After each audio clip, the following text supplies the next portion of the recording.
오늘 우리는 행복한 가정을 이루라는 제목으로 은혜를 함께 나누도록 하겠습니다.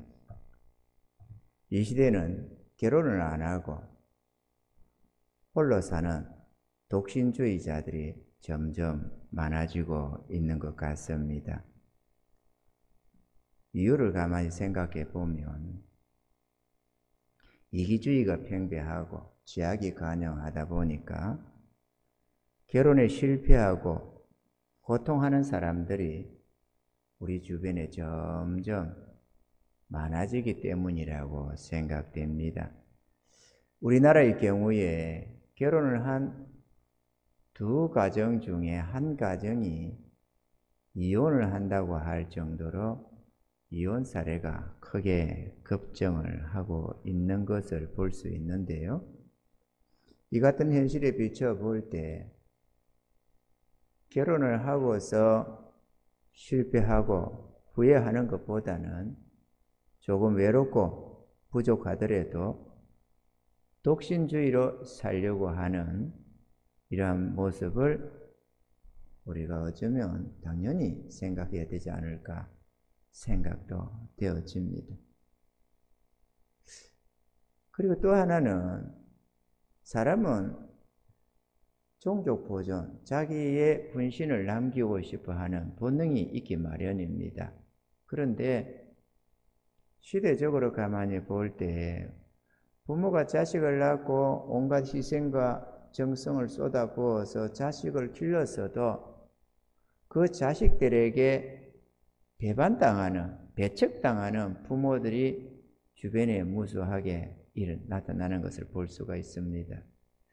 이렇게 자식을 낳아서 자신의 분신으로 온갖 희생과 사랑으로 위하고 아끼고 그렇게 키웠어도 아무런 대가 없는, 무슨 대가를 바라고 하는 건 아니지만 희생뿐이고 오히려 자식들로부터 배척당하는 그런 모습을 보면서 차라리 그럴 바에야 자식을 말을 놓냐, 놓지 말지, 낳아가지고 원수 되느니 낳지 말자, 이런 어떤 사상들도 독신주의를 부추기는 한 못이 되지 않았을까, 이렇게 생각이 됩니다. 그러니까 결혼에 대한 미련도 점점 사라지고 또 자식에 대한 미련도 점차 사라지고, 이런 것들이 결혼의 미련을 버리고 홀로 살아가겠다고 하는 그러한 사람들이 많이 늘어나는 것이 아닌가, 이게 생각된다는 것입니다. 그렇다고 해서 결혼을 부정하는 것은 하나님의 뜻에 합당치는 않다라고 보여집니다. 오늘 말씀이 그렇습니다. 18절에 여호와 하나님이 가라사대 사람이 독처하는 것이 좋지 못하니 내가 그를 위하여 돕는 배필을 지으리라 하시니라. 우리가 이 말씀, 하나님의 선하신 뜻을 우리가 제대로 이해하면 결혼이 얼마나 중요하다 하는 것을 우리가 알 수가 있습니다. 혼자 사는 것이 하나님 보시기에 좋지 않으니까 돕는 배필을 지어서 서로 하나가 되어 인생의 동반자로, 연인으로 그렇게 살아가도록 해주신 것입니다. 할렐루야. 우리는 행복한 결혼생활과 가정을 이루기 위한 몇 가지 말씀으로 우리가 이해를 가지고자 합니다. 행복한 가정을 이루기 위해서, 또 행복한 결혼생활이 되기 위해서 어떻게 해야 되느냐? 첫째로 부부는 서로 돕는 배필이라는 것을 꼭 알아야 되겠다 하는 것입니다. 길거리로 나가보면 도로가에 이 나무를 심게 되고 하면 나무가 넘어지지 못하도록 버팀목을 이렇게 대어주는 것을 많이 볼 수가 있습니다. 뿌리를 깊이 내리고 스스로 굳건하게 세워지면 괜찮지만 그러기 전까지는 버팀목을 대어줍니다. 그러면 큰 비바람이 몰아쳐도 이 버팀목에 의존해서 나무가 쓰러지지 않고 그대로 지켜줄 수가 있는 것입니다. 마찬가지로 부부관계도 똑같다고 할 수 있는데 서로가 서로에게 버팀목이 되어줘서 인생의 환란풍파가 닥쳐도 서로 힘이 되고 서로 격려하고 서로 의존하고 그렇게 해서 모진 풍랑을 넉넉하게 이겨나갈 수가 있는 것입니다. 부부가 서로를 위하고 아끼고 사랑할 때 이 세상 그 어떤 버팀목보다도 견고하며 비교할 수 없는 진정한 평안과 행복을 맛볼 수가 있는 것입니다. 사람이라고 하는 이 사람 인자도 보면 이렇게 서로 의존하고 있는 모습을 볼 수가 있습니다. 사람은 홀로 사는 존재가 아니고 서로 이렇게 관계 속에서 살아갈 때에 아름다운 삶을 살 수가 있는 것입니다. 그리고 홀로 살아서는 결코 진정한 행복을 맛보기가 어렵다 하는 것도 우리가 알아야만 하겠습니다. 다만 독신주의가 위로를 삼을 수 있는 유일한 한 가지는 나쁜 배필을 만나지 않아서 괴롭힘 당할 일이 없다 하는 것이 어쩌면 유일한 위로가 될지도 모르겠습니다.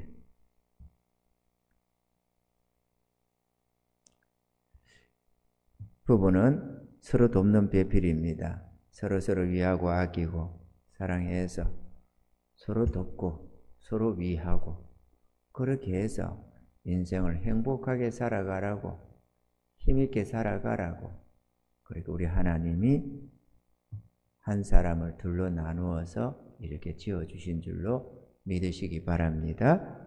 할렐루야. 둘째로 부부는 동등한 관계입니다. 하나님은 여자를 만들 때 남자의 갈비뼈로 만들어 주셨습니다. 하나님께서 여자를 만들 때 남자의 머리뼈로나 발뒤꿈치뼈로 만들지 않고 옆구리에 있는 갈비뼈로 빼서 만들어 주었다 하는 것입니다. 이는 여자의 위치가 남자의 위에도 남자의 아래도 아닌 대등한 관계에 있음을 보여주는 것으로 생각됩니다. 무엇보다도 그리스도 안에서 남자와 여자는 동등하다고 성경에 말씀하고 있습니다. 고린도전서 11장 8절로 12절에 남자가 여자에게서 난 것이 아니요 여자가 남자에게서 났으며 또 남자가 여자를 위하여 지음을 받지 아니하고 여자가 남자를 위하여 지음을 받은 것이니 이러므로 여자는 천사들을 인하여 권살이 있는 표를 그 머리 위에 둘지니라. 이렇게 볼 때는 마치 남자를 위하여 여자가 지음을 받은 그러한 모습이기는 합니다만은 그러나 주 안에는 남자 없이 여자만 있지 않고 여자 없이 남자만 있지 아니하니라. 여자가 남자에게서 난 것 같이 남자 여자로 말미암아 났으나 모든 것이 하나님께로에게서 났느니라. 이렇게 말씀을 합니다. 시대적으로 여성 상위 시대니 뭐니 해서 여자분들이 많이 위세를 떨치는 그런 시대를 살고 있습니다. 그래서 요즘에 결혼식에서도 이런 풍조가 설설 드러나는데 시아버지, 시어머니가 며느리 될 사람한테 우리 아들 잘 부탁한다. 잘 데리고 좀 살아주라. 이러면서 부탁을 하는 이런 결혼 풍조도 주례사를 대신해서 하는 모습들을 우리가 많이 볼 수가 있습니다. 그 여자가 많이 높은 위치에 있는데 그럼에도 하나님의 법도 안에서 우리가 살펴볼 때 결코 여자는 남자 위에 있어서는 안 된다는 사실을 우리가 알아야 합니다. 어깨 위에 올라앉으신 분들이나 머리 위에 올라앉으신 분들은 조용히 내려와 주시기 바랍니다. 그리고 혹시라도 발뒤꿈치에 어디라든지 무릎 밑에 앉으신 분들은 조용히 내려와 주시기 바랍니다. 그리고 혹시라도 발뒤꿈치에 어디라든지 무릎 밑에 앉으신 분들은 조용히 내려와 주시기 바랍니다. 그리고 혹시라도 발뒤꿈치에 어디라든지 무릎 밑에 앉으신 분들은 조용히 내려와 주시기 바랍니다. 그리고 혹시라도 발뒤꿈치에 어디라든지 위로 좀 올라와야만 합니다. 대등한 관계 속에서 부부가 함께 살아갈 때에 행복한 삶을 살아갈 수가 있습니다. 남자가 아내를 아래다가 두고 살면 자신은 제법 그래도 잘 나가는 줄 알고 이러면서 아내 앞에서 권세를 부리는 것이 대단하게 잘 나가는 남자, 똑똑한 남자, 위험 있는 남자로 착각하고 살아도 그것은 결코 행복한 결혼 생활이 되지를 않습니다. 또 아내를 받들 때 너무 높이 받들어서 어깨 위에다가 머리 위에다 두고 사는 것도 결코 행복하고 바람직한 결혼 생활이 되지는 않습니다. 우리는 비록 내가 능력이 있고 힘이 있어도 자기 배필을 아래 두어서는 안 되는 것입니다. 아멘이죠? 아무리 능력이 있어서 바보 같은 남편, 천치 같은 아내라도 귀하고 소중한 나의 배필로 여겨서 사랑하고 위하고 아끼고 그렇게 살아갈 때에 하나님의 의가 이루어지고 우리의 가정들이 행복해진다는 사실을 우리는 꼭 기억해야만 될 줄로 믿습니다. 남자가 잘 나가서 잘 벌고 잘 나갈 때는 아내가 남편에게 구박도 받고 뭐를 해도 아무 소리 않고 살았는데, 그러다가 남편이 직장을 잃거나 사업에 실패를 하거나 하면은 그때부터 아내가 바가지를 긁고 남자를 아주 가짜않게 이렇게 대하고 나이 60, 70이 돼가면 안 죽고 눈 떴다고 뭐라 푼다고 할 정도로 이런 시대를 산다잖아요. 이렇게 상황이 역전돼 가지고 잘 벌 때는 큰 소리 치고 못 벌 때는 객소리 못하고, 이런 것들이 결코 서로 돕는 배필의 모습이 아닌 것입니다. 아멘이죠? 오히려 못할 때 격려해주고 용기를 주고 이래야 되고, 잘할 때 또 칭찬도 하고 이렇게 해가면서 서로 이렇게 울이 되고 위로가 되고 힘이 되고 이렇게 해서 살라고 하나를 둘로 만들어서 이렇게 부부를 맺어주었는데, 그게 아니고 서로가 잘났다고 무시하거나 괄시하거나 이렇게 저렇게 하면은 그게 무슨 재주로 행복이 알아오겠느냐 하는 것입니다. 결코 그런 어리석은 자가 되지 마시길 바랍니다. 하나님의 뜻 앞에 순복하시기 바랍니다. 아멘이죠? 셋째로, 부부는 자신의 소유물이 아니라는 사실을 분명히 알아야만 합니다. 연애는 되는데 결혼은 실패를 하는 경우가 많이 있습니다. 왜 연애는 되는데 결혼은 안 되느냐? 이유는 연애는 공존관계이기 때문에 그렇고 결혼은 속박이 있기 때문에 그런 결과가 난다고 합니다. 남편은 아내를 자기 소유물점으로 그렇게 생각하는 경향들이 좀 있습니다. 생각한데 본능적으로 그렇게 느끼는 것 같아요. 왜? 자기 갈비뼈를 빼서 만들어준 아내이다 보니까, 물론 내 갈비뼈 빼서 아내를 만들어준 건 아니지만 아담 안에서 그렇게 했기 때문에, 아담은 곧 우리들이잖아요. 동일하게 본능 속에 그런 것이 남아 있습니다. 그러다 보니까 아내는 자신의 분신 정도로 이렇게 자신의 것으로 이렇게 생각하는 경향이 남자의 의식 속에 있어버립니다. 무의식 속에. 그러다 보니까 아내를 당히 자기의 소유물점으로 이렇게 생각을 하는 경향이 있는데, 우리는 절대로 그렇게 생각지 말아야 합니다. 진리 안에서 본능에 입각한 게 아니라 진리 안에서 우리가 바로 이해를 해야 되고, 아내는 돕는 배필일 뿐 결코 자신의 속한 소유물이 아니고 그 한 사람도 엄연히 한 인생을 살아가면서 나와 함께 해가는 한 사람임을 우리가 기억해야 되는 것입니다.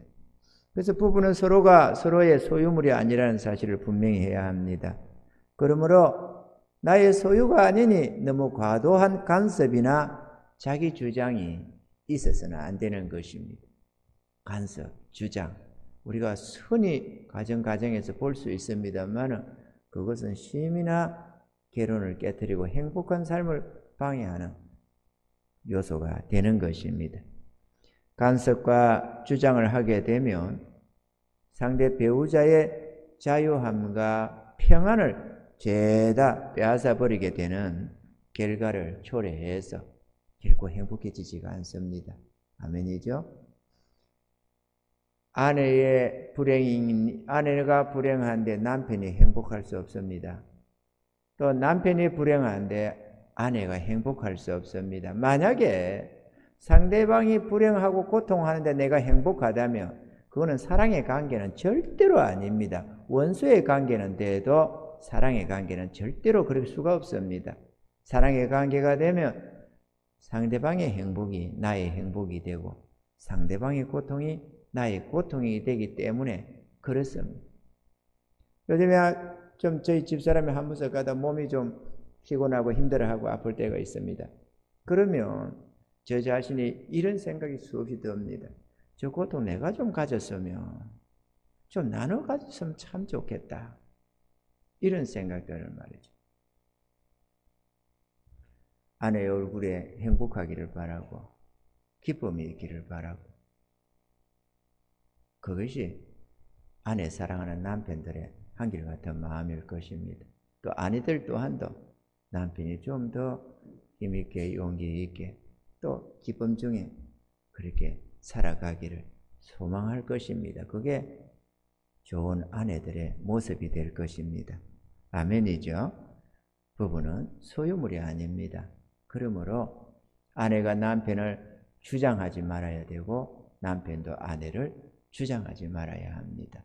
서로도 없는 배필임을 늘 기억하시고 어찌하든지 나의 행복을 위해서 저를 희생양으로 삼지 말고 나를 들여서 저로 하여금 행복할 수 있도록 위로받고 기뻐하며 살 수 있도록 최선을 다하는 돕는 배필로 살아가시는 은혜가 있기를 바랍니다. 넷째, 부부는 한 몸입니다. 그래서 아담은 하와를 보고 이는 내 뼈 중에 뼈요 살 중에 살이라 하였습니다. 예수님은 이렇게 말씀했습니다. 마태복음 19장 4절로 6절에 예수께서 대답하여 가라사대 사람을 지으시니가 본래 저희를 남자와 여자로 만드시고 말씀하시기를 이러므로 사람이 그 부모를 떠나서 아내에게 합하여 그 둘이 한 몸이 될지니라 하신 것을 읽지 못하였느냐.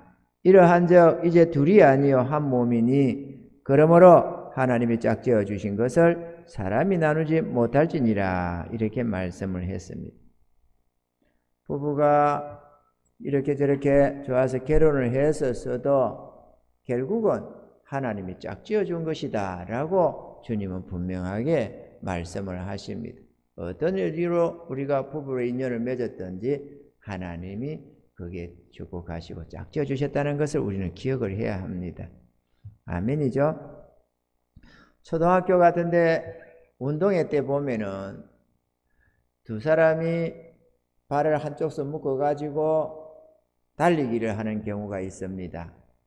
그러면 어떤 사람은 마음이 급해서 막 빨리 걸으려고 하고 한 사람은 따라오는데 문제가 생기고 하면은 서로 엇박자가 돼가지고 넘어지고 자빠지고 그렇게 속도가 나지를 않습니다. 그런데 좀 부족해도 둘이서 하나 둘 이러면서 어깨동무하고 이렇게 가면은 월등히 빨리 나아가는 것을 볼 수가 있습니다.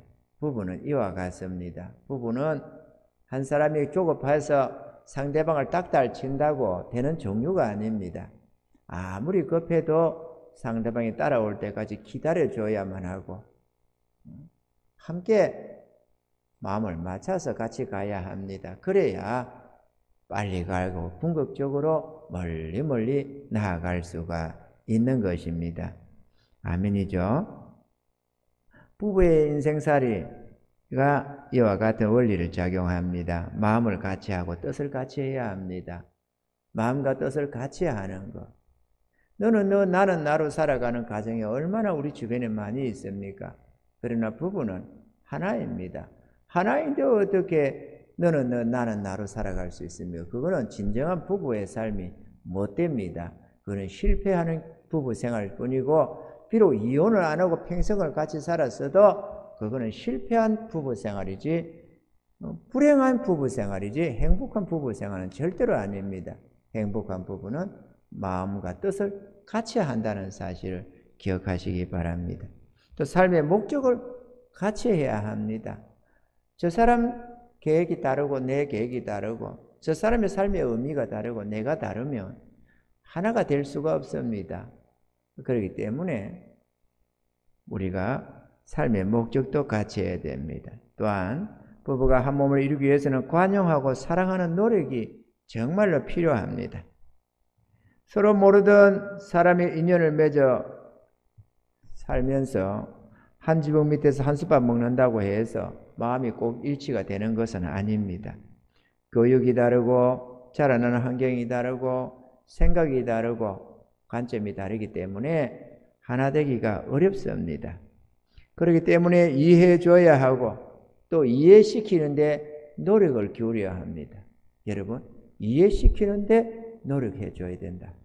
내가 상대방의 어떤 부분들을 이해하는 것도 정말로 중요하지만 내가 상대방을 이해시키기 위해서 노력해야 된다는 것도 얼마나 중요한지 모릅니다. 왜냐?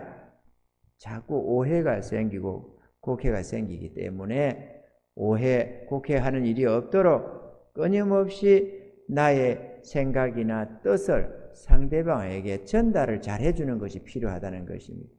아이고 뭐 이러든 저러든 몰라. 나만 잘하면 되지. 절대로 그렇지가 않습니다. 부부는 하나이기 때문에 나만 잘한다고 되는 게 아닙니다.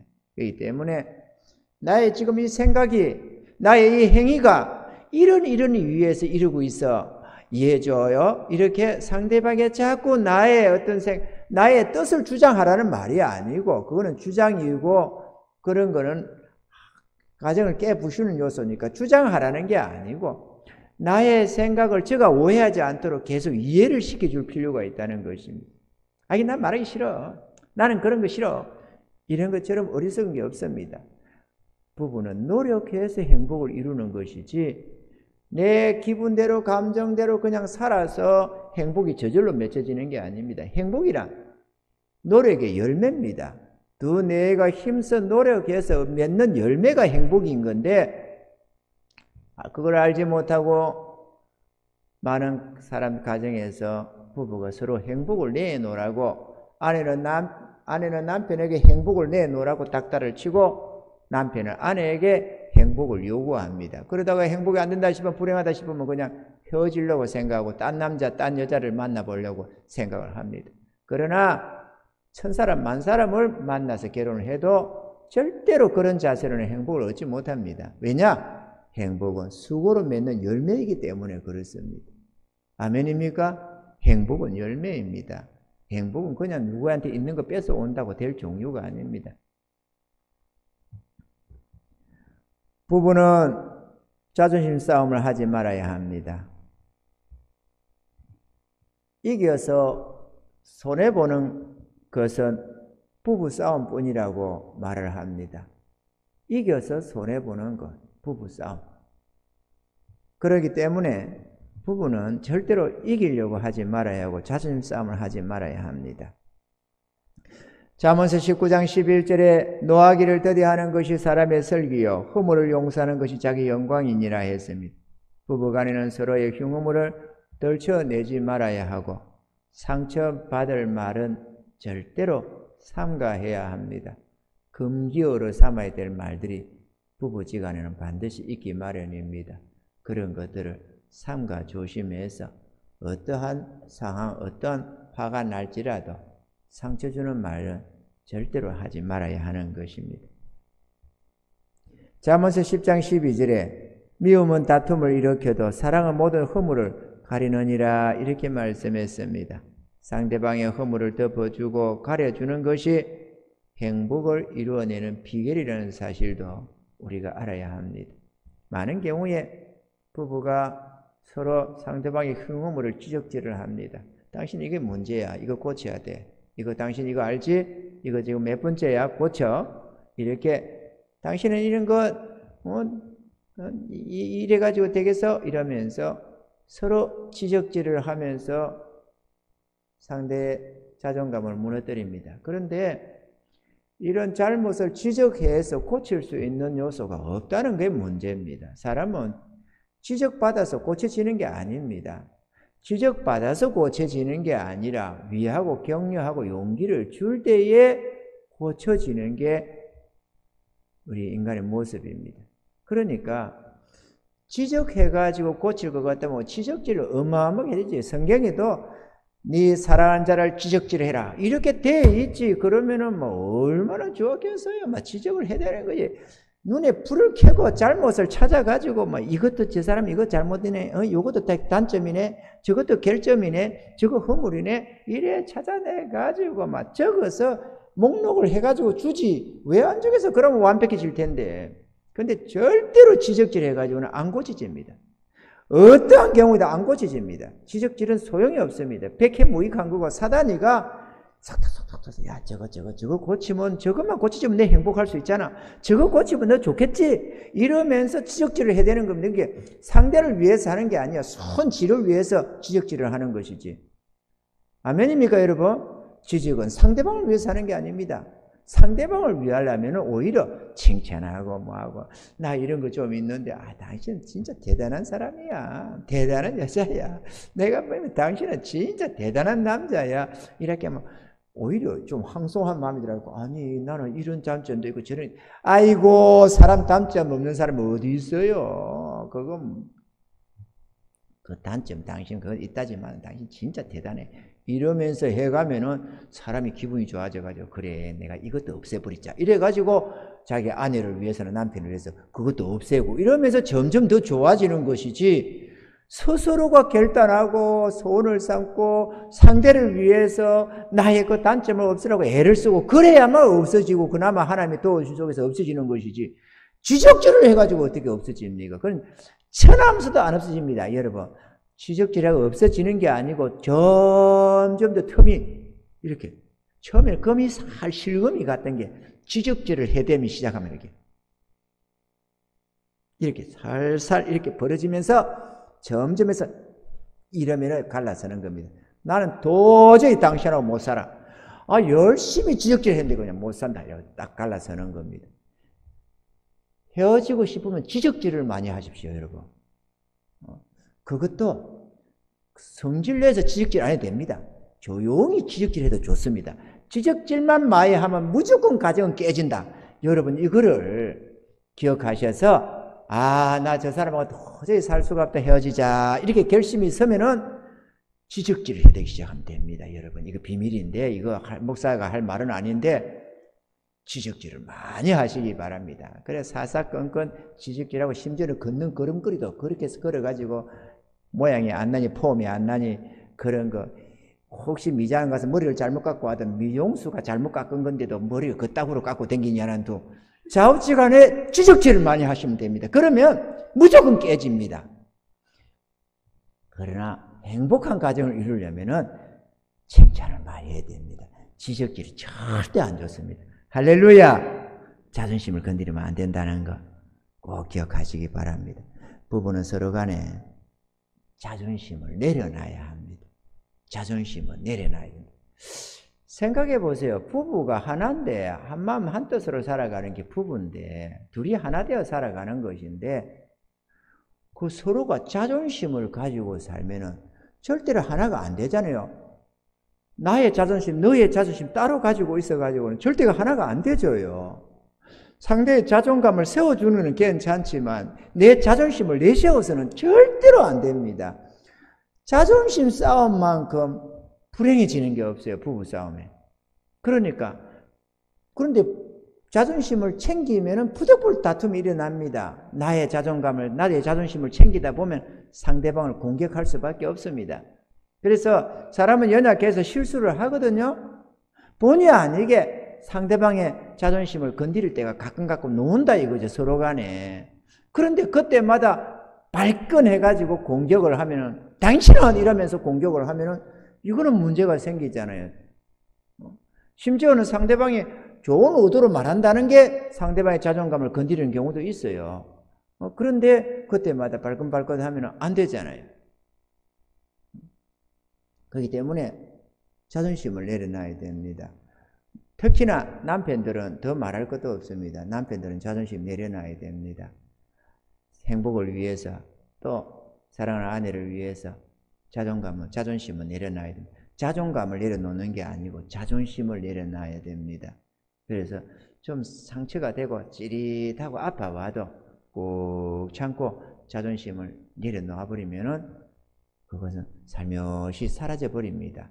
그렇게 해서 한 번, 두 번, 세 번, 네 번 계속한 이런 경건의 연습, 훈련이 필요합니다. 그래 가다 보면은 아내가 웬만큼 해도 허허허 웃으면서 그래 맞아 나 좀 그런 게 있지 이러면서 넘어갈 수가 있어요.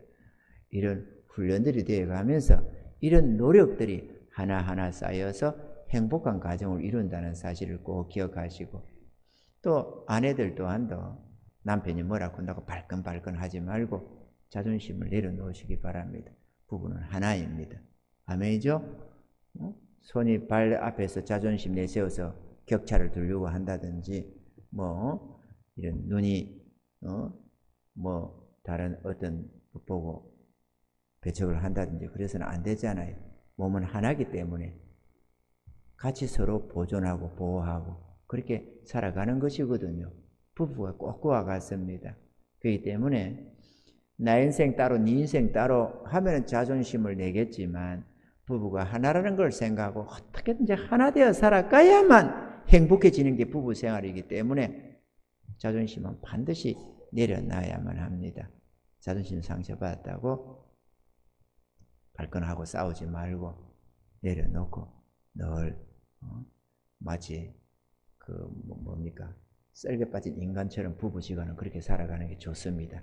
이래도 해해 저래도 해해 하고 살아가는 게 행복의 비결이라는 것도 꼭 기억하시고 부부지간은 썰개를 빼놓자. 할렐루야. 자존심을 내려놓는 게 참 좋습니다. 이 상대방의 자존심 또 나의 자존심을 내려도 상대방의 자존심은 건드리지 말아야 합니다. 남편이나 아내로부터 자존심을 상처받게 되면은 이게 치료하기가 어렵고 오래가는 특징이 또 있습니다. 물론 지금 말한 것처럼 훈련이 되고 행복한 가정을 이루어 나가는 비결을 가지고 가는 서로 사랑하는 부부관계라면 좀 상처가 되었다고 빨리빨리 사랑으로 치유가 되어 가지만 그렇지 못한 경우에는 상처가 오래오래 이게 축적이 되어 가지고 뒤는 견딜 수 없는 고통이 되어버리고 더 이상 못 참겠다 이렇게 되면 그냥 폭발을 하는 것이 되거든요. 그렇기 때문에 상대방의 자존심을 절대로 건드리지 말아라 하는 것도 우리가 꼭 기억해야 될 줄로 믿습니다. 다섯 번째로 부부는 서로 사랑해야 됩니다. 이거 정말로 부부는 서로 사랑해야 된다. 이거를 모르고 결혼한 사람이 어디 있겠습니까? 말은 다 듣고 이해는 합니다. 근데 가슴에 없어서 문제가 되는 것이죠. 남편은 아내를 자기 몸처럼 사랑하고 아내는 남편을 존중하며 살면서 서로 사랑하면 그 부부는 행복할 수밖에 없는 부부가 되는 것입니다. 성경은 남편에게 이렇게 말하고 있습니다. 에베소서 5장 25절에 남편들아 아내 사랑하기를 그리스도께서 교회를 사랑하시고 그 교회를 위하여 자신을 주신 같이 하라 이렇게 말씀을 했습니다. 주님께서 교회를 사랑하셔서 자신을 내어준 것처럼 남편들은 그렇게 아내를 대하라고 말씀을 하고 있는 것입니다.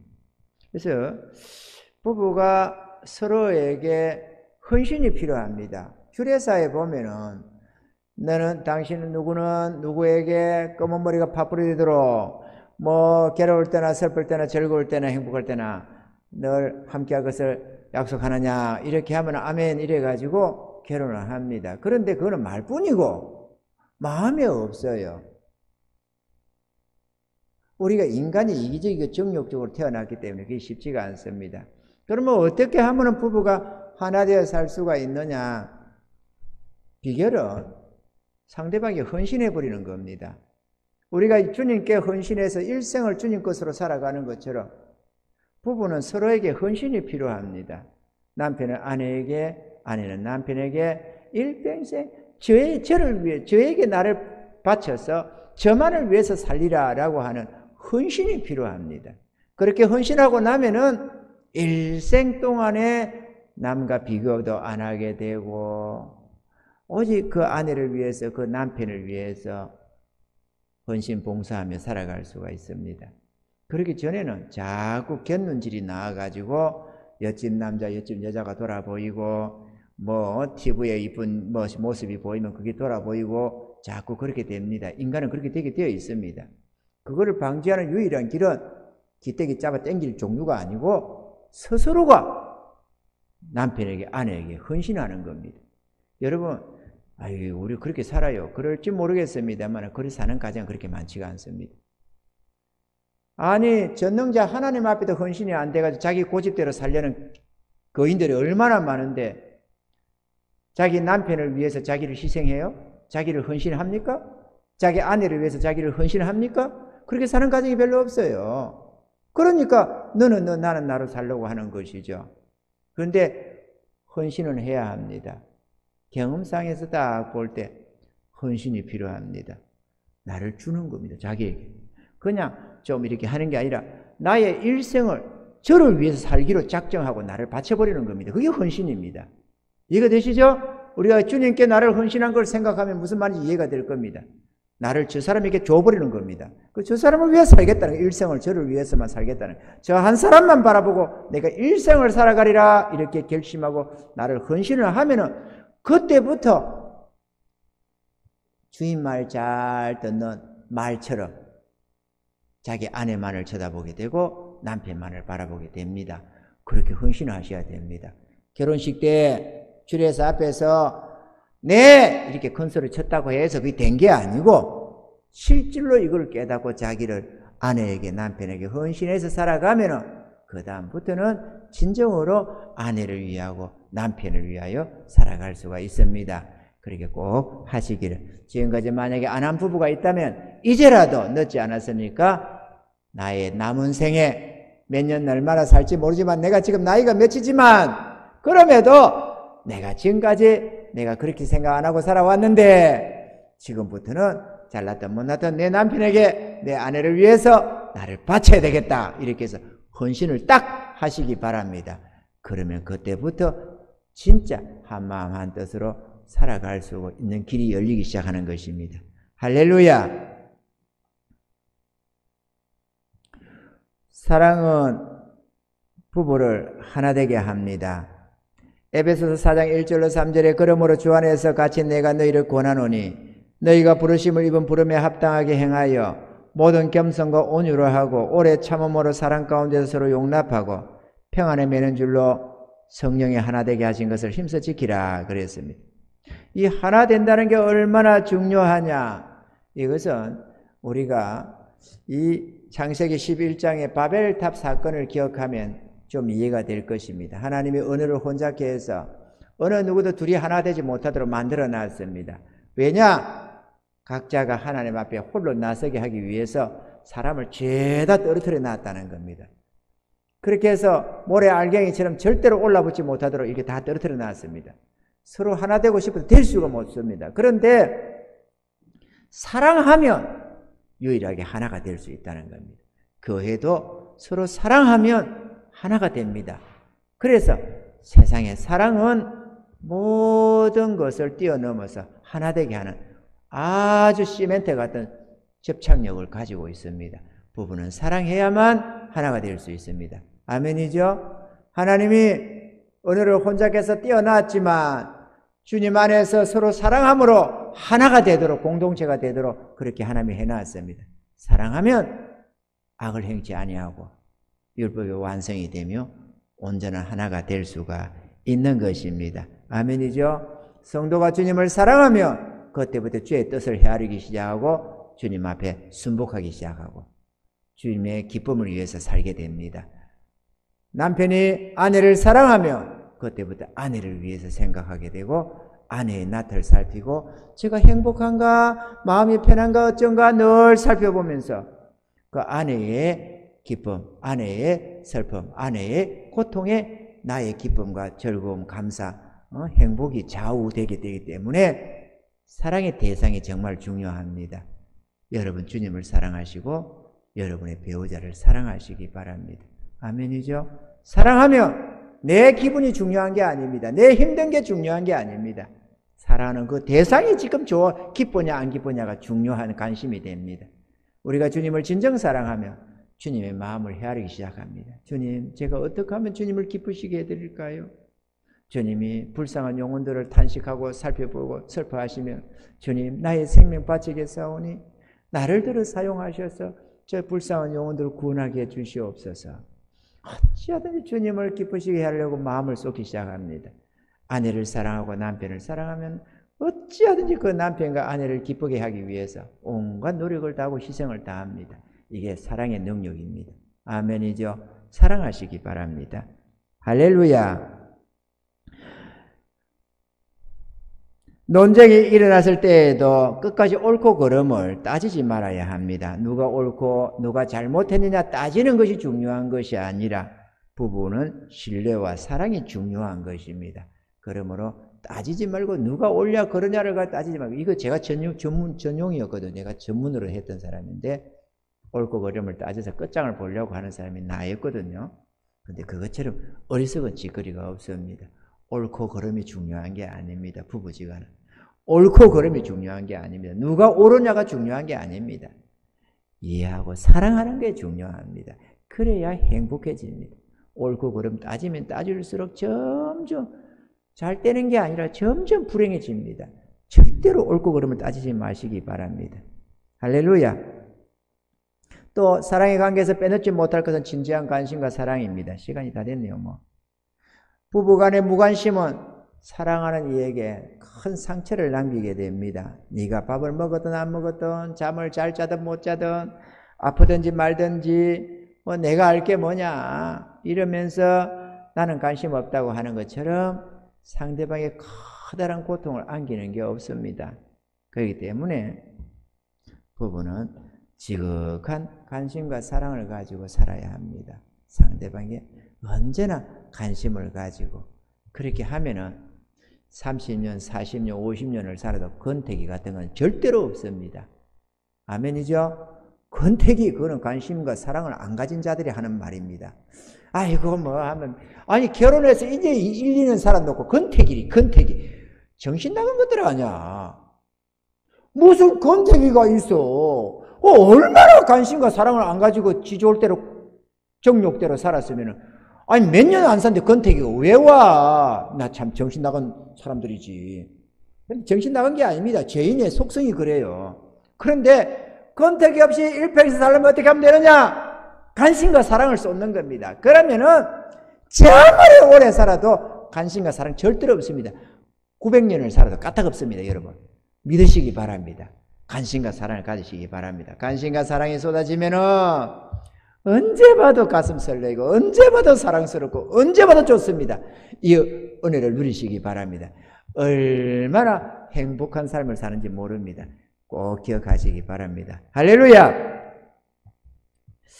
이게 시간이 되어서 내가 이거 2장이 있는데 내가 더 하기는 곤란하네요.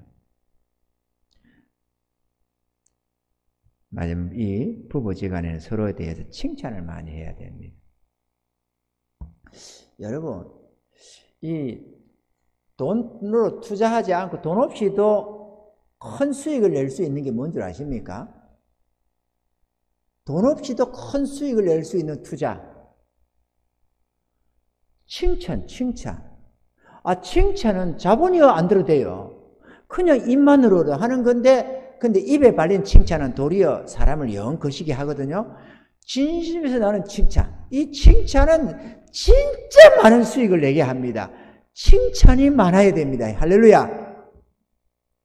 별것 아닌 것 같은 일에도 칭찬해주고 조그마한 일에도 기뻐하고 손뼉을 치면 감동이 생기는 법입니다. 어린아이들도 칭찬하면 즐거워하고 고래도 칭찬하면 춤을 춘다는 말이 있습니다.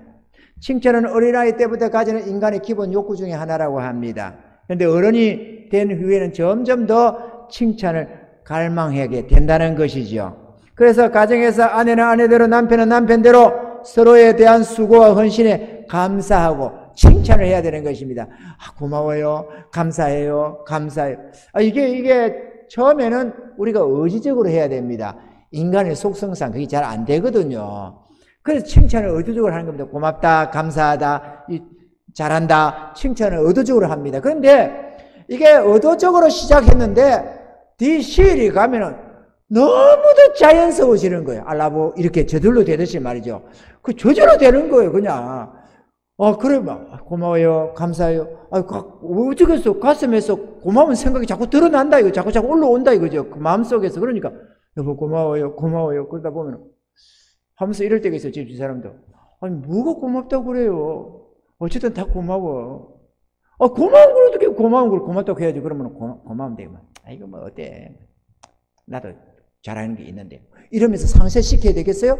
고마우니까 고맙다고 해야지. 감사하다는 게 감사도 해야 되고. 할렐루야! 해야 됩니다, 여러분. 그러면 그럴수록 점점 더 두 사람의 결속력이 강화되고 절대로 끊을 수 없는 틈이 생기지 않게 됩니다. 사단이가 공격할 자리를 살펴보고 이리 치보고 저리 치보지만 어림도 없어요. 결속력이 단단해가지고 안 깨지는 거죠. 그래서 승리할 수가 있습니다. 할렐루야! 감사 많이 하시기 바랍니다. 칭찬 많이 해야 됩니다. 칭찬만큼 활력소를 만들어내는 게 없거든요. 또 서로의 감사를 많이 해야 됩니다. 하루 3번만 감사해도 행복지수가 올라간다고 말을 합니다. 서로 감사하는 마음 속에는 불행이 끼어들 자리가 없어요. 그래 감사를 많이 해야 됩니다. 행복이라는 것은 말이죠. 감사하는 자에게 주는 하나님의 선물입니다. 감사하셔야 됩니다. 감사하지 못하는 자는 절대로 행복할 수가 없습니다. 감사하시기 바랍니다. 하늘의 하나님 앞에 감사하시기 바랍니다. 나를 이렇게 지어주신 하나님께 감사하고 생명 주신 하나님께 감사하고 모든 위험에서 지켜주시는 하나님께 감사하고 구원의 은혜 주신 하나님께 감사하고 나 같은 자를 뭐라고 살피시고 보호하시고 은혜 베푸시는 그 하나님 앞에 감사하고 감사해야 됩니다. 감사가 넘쳐나야 됩니다.